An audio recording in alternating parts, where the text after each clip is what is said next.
Hello guys, part 2. Ayan, nalagyan natin siya ng sibuyas. Ayan. Ngayon, nalagyan natin siya ng ano nga yun? Ito kalamansur. Ayan. Lalagyan siya ng kalamansur, be. Ayan. May sugat naman yung kamay ng lola niyo. Kahit masakit, kailangan natin gawin ito. Sapagkat dito nakasalalay ang ating ulam. Okay. Tatanggatin yung buto, basi kung magpait. Magpait-pait ba? Baka itapon ba ang ating ensalada? Aray, ang hapdi ng kamay ko. Ay. Haluin natin ng bongga para sila'y magsama-sama. Pati ang lasa. Ayan, pak. Ganon. Pak. Sarap na to, B. Pag nakain mo to, makakalimutan mo ang middle initial mo.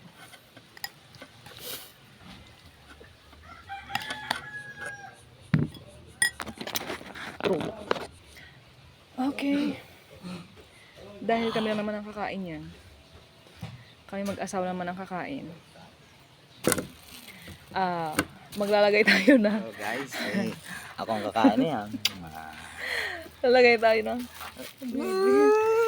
sili. Hindi ka pampagana at pampalakas.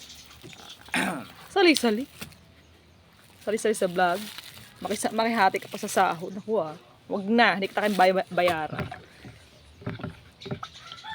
So makihati. Saan man ako gali?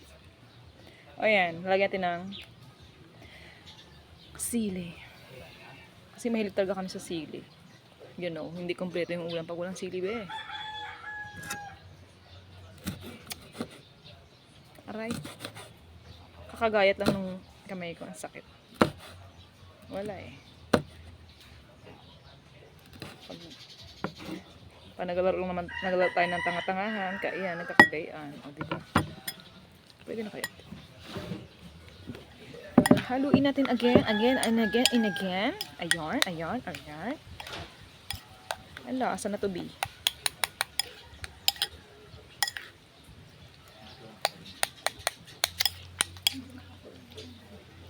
Titigman ko na siya, B.